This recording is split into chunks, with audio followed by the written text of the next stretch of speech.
이 경제 뉴스도 저희가 전해드릴 때마다 마음이 무거운데요. 지금 이제 인플레이션이 상당히 계속 지속되고 있고 이게 작은 인플레이션이 아니라 고인플레이션이라고 이야기하는 그런 상황입니다. 이 고인플레이션이라는 이야기는 저희들만 하는 이야기가 아니고요. 이 파웰 의장도 직접 본인 입에서 그런 이야기가 나오고 있고 경제 전문지들이 다 한결같이 하고 있는 이야기들입니다. 지금 미국의 인플레이션은 지금 굉장히 높은 그런 상황이다. 그런데 이게 물가가 계속해서 올라가고 있는 상황을 지금 넋놓고 그냥 쳐다만 보고 있는 그런 연준 의장을 지금 저희가 보고 있는 겁니다. 공화당 의원들 중에서 일부 의원들은 저 연임 못하게 해야 된다. 인준 안 해줄 거다. 이제 이런 이야기들까지 지금 나오고 있는 상황인데 하여간 인플레이션이 급등한 이유를 공급망의 병목 현상이 생겨서 그렇다라고 지금 이야기를 하고 있고요. 이거는 공급망이 풀리면 해결된다. 어제도 저희가 보도를 해드렸지만 트럭 운전사들이 지금 모자란 상황이다. 트럭 운전사들이 모자르기 때문에 제대로 물류가 이루어지지 않고 있어서 물류 부족 현상이 있다 보니까 결국에는 물건값이 오르는 그런 현상으로 지금 이어지고 있는 것이다. 이것은 조만간에 해결될 것이다 라는 것이 이들이 줄기차게 해오고 있는 이야기입니다. 근데 이들의 말을 지금 저희가 믿을 수가 있느냐? 믿기가 상당히 어렵다라는 거죠. 왜냐하면 이 사람들은 처음부터 그렇게 얘기했었습니다. 연말 되면 2%로 떨어질 거다. 이건 일시적인 현상이다. 그놈의 일시적인 현상이 도대체 한 반년 넘게 왜 계속되냐 이거죠. 그게 무슨 일시적인 겁니까 그게. 예? 어쩌다 한두 달 뭐 이 정도만 돼도 긴데 지금 몇 개월째 거의 1년 가까이 지금 이런 현상이 벌어지고 있는데 그걸 어떻게 일시적이라고 이야기하느냐 이겁니다. 지금 상황은 상당히 안 좋아지고 있다. 한번 올라가기는 쉬워도 올라갔던 물가가 다시 떨어지기는 쉽지가 않은데 지금 이제 연준에서 선호하고 있는 변동성이 큰 식품이나 에너지 범주를 제외한 이른바 핵심 물가 지수를 이야기하더라도 3.6%가 올랐다. 핵심 물가 지수가 아니라 그냥 일반적인 전체를 다 포함한 전체 평균 물가 지수를 이야기하면 지금 6%대입니다. 굉장히 지금 높은 상황입니다. 근데 그런 상황에서 더 심각한 것은 지금 바로 이 도표에서 보실 수 있는 내용인데요. 연준이 계속해서 돈을 풀고 있다라는 겁니다. 이 도표를 저희가 잠깐 좀 확대해서 보여드리겠습니다. 연준이 돈을 많이 풀어서 지금 이제 양적 완화를 계속 해오고 있는 것이 분명한 사실이죠. 이제 양적 완화를 했던 이유는 코로나 바이러스 때문에 시작이 됐던 거였습니다. 근데 지금 그래프에서 보시는 것처럼 왼쪽에 보시면은 회색으로 띠가 이렇게 위아래로 길게 띠가 그려져 있는 그 부분, 그게 2008년, 2009년 사이를 이야기합니다. 그 서프라임 모기지 사태가 벌어졌을 때 이야기입니다. 경기 침체 기간이라고 이제 이해하실 수가 있는 거고요. 오른쪽으로 오시다 보면은 좀 얇게 회색띠가 또 쳐져 있는 바가 있는 부분이 보이시죠? 그것이 바로 코로나 팬데믹 때문에 벌어졌던 팬데믹 봉쇄령이 떨어졌을 때 경기 침체가 왔던 그 시점입니다. 그것은 짧게 지나갔습니다. 양적 완화를 했기 때문에. 근데 지금 상황을 보시다 보면 연도수를 보시다 보면 2014년에서 2018년 사이에 지금 이게 양적 완화들이 많이 이루어졌던 것을, 그러니까 지금 이 그래프가 보여주는 게 뭐냐면은요, 연준에서 그만큼의 채권, 이 증권들을 사들인 것 모양을 보여주는 겁니다. 많이 사들이면 사들일수록 지금 이렇게 이 그래프가 올라가는 것이고요. 그 이야기는 바꿔서 이야기하면은 그만큼 시중에 돈이 많이 풀린다는 이야기입니다. 현금 유통이 시중에 많아졌다라는 이야기입니다. 그러니까 2014년부터 2018년 사이에 연준에서 의도적으로 시중에 많은 통화량을 유통을 했던 것을 제가 볼 수 있는 것입니다. 그리고 지금 코로나 팬데믹 때에도 잠깐 저 회색띠, 얇은 회색띠 바로 오른쪽에 살짝 올라가 있는 것을 보실 수가 있죠. 그 올라갔던 그 규모가 지금 2014년에서 2018년 사이에 오바마 행정부 시절에 있었던 양적 완화 규모랑 살짝 그거보다도 약간 적은 그런 정도의 통화량이 풀렸던 것을 볼 수가 있는데요. 근데 현재 2011년, 2021년 이후에 지금 뭐 끝도 없이 계속 올라가는 그래프로 끝나지 않습니까? 끝도 없습니다. 한도 끝도 없이 올라가고 있습니다. 이제 심각한 이야기다.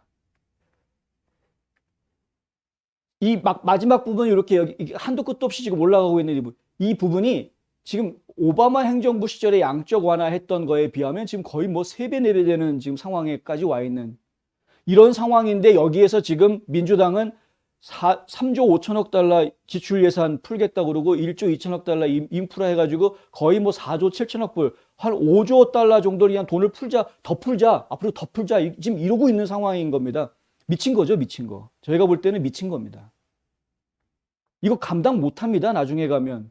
지금 미국에서 디폴트 선언을 할지 뭐 안 할지 뭐 이런 상황인데 우리 지금 채무 불이행해야 되겠, 뭐 갚을 돈 없다. 미국이 돈이 없어서 왜 돈 못 갚겠다, 채권 못 갚겠다 이런 이야기가 지금 나올 수 있는 상황이 가 있다라는 겁니다. 이런 상황인데 계속해서 지금 돈을 풀고 있다. 테이퍼링 시작한다고 저희가 보도를 해드렸죠. 이제 올해 11월부터 테이퍼링이 시작이 될 거다. 그러니까 요걸 다시 이제 꺾겠다라는 이야기입니다. 올해 11월부터. 근데 11월 때부터 이것을 꺾기 시작을 하면 시중의 통화량이 점차 줄어들기 시작을 할 텐데 차근차근 조금씩 줄어들긴 하겠지만 그것이 그럼 물가를 안정시켜주는 요소가 될 수 있겠느냐? 시중에 돌아다니는 현금이 줄어들게 될 테니 물가가 안정이 되겠느냐?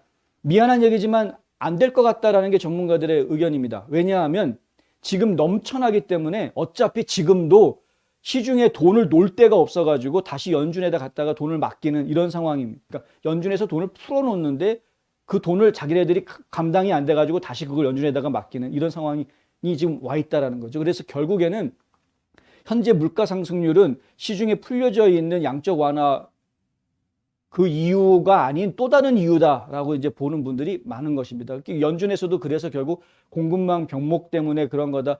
수요 공급이 제대로 이루어지지 않아서 지금 그런 현상이 생긴 거다. 이런 식으로 얘기하고 있는 것인데, 근데 뭐 이제 테이퍼링하고 돈 줄여들이고 내년에 또 이제 이걸 갖다가 다시 뭐죠?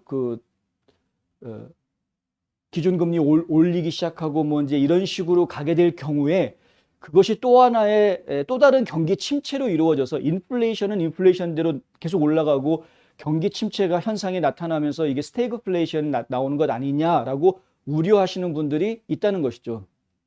그래서 좀 준비를 좀 하셔야 된다. 뭐 아마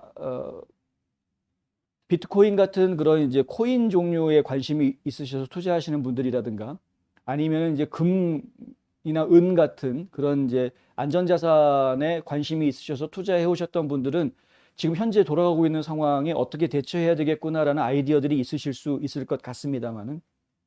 근데 하여튼 열심히 일하는 보통 일반 근로자들 입장에서 보았을 때는 열심히 일하는데 돈의 값어치는 자꾸 떨어지고 물가가 올라가니까 그런데 점점점 일하기는 지금 힘들어져 가는 상황이 되고 뭐 이런 이상한 일들이 지금 이제 벌어지는 것을 경험을 할 수밖에 없는 것이죠.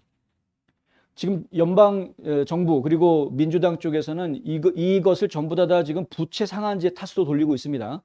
부채 상한제 문제가 해결이 되면 그럼 괜찮아질 거다. 시중에 돈 푸는 거 이 문제도 결국은 부채 상한제 문제가 해결되면 괜찮을 것이다. 그래서 공화당한테 자꾸 부채 상한제를 풀어달라고 압력을 넣고 있는 이런 상황인데, 근데 공화당 쪽에 뭐 경제 전문가가 없는 게 아니지 않습니까? 이쪽에서 보았을 때는 그건 부채 상한제를 푼다고 해결될 것이 아니다. 부채 상한제를 풀었다간 오히려 말 고삐 풀어주는 거랑 똑같다 이거죠.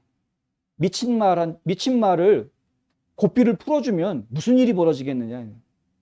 참 저희가 생각을 좀 잘 해봐야 되겠다. 9월 29일 현재 지금 이제 연준에서 사들이고 있는 채권의 규모가 1조 4,158억 달러 규모까지 지금 올라가 있는데 계속 올라가고 있는 겁니다. 이 숫자가 1조 4천 넘어갔다. 처음입니다. 역사상 미국 역사상 처음으로 1조 4천억을 넘어갔다. 근데 지금 2조를 향해서 달려가고 있다라는 표현을 지금 월스트리트저널에서 하고 있는 상황인데 사실 저희가 지금 경제 상황을 놓고 보아도 상당히 지금 갑갑한 이렇게 일 저질러 놓고 나중에 가가지고서 문제가 생겼을 때 누가 책임질 거냐 그러면 내 잘못 아니야 네 잘못이야 서로 간에 또 책임 떠넘기기 하면서 장난질할 게 빤한 사람들이기 때문에 도대체 책임을 지는 사람들이 없는 동네니까 이 동네는. 그러니까 이 사람들을 저희가 믿을 수가 없는 상황에서 일은 지금 점차 이렇게 어려운 상황들이 자꾸 나오고 있다. 이런 이제 말씀을 드릴 수밖에 없죠.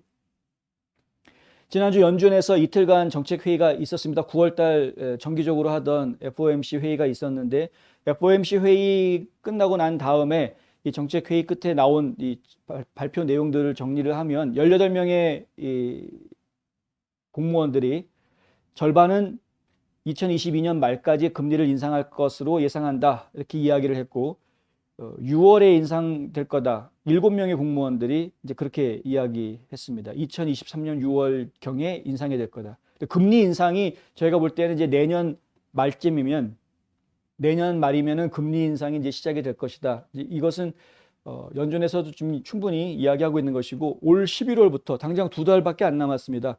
11월부터 테이퍼링을 시작하겠다. 시중에 있는 통화량을 점점 줄여 나가겠다라는 이야기는 강하게 이미 이야기가 돼 있는 상태이기 때문에 그래서 이런 그 시중에 유통되는 현금이 줄어들 것에 대한 대비 이게 좀 필요할 것이다.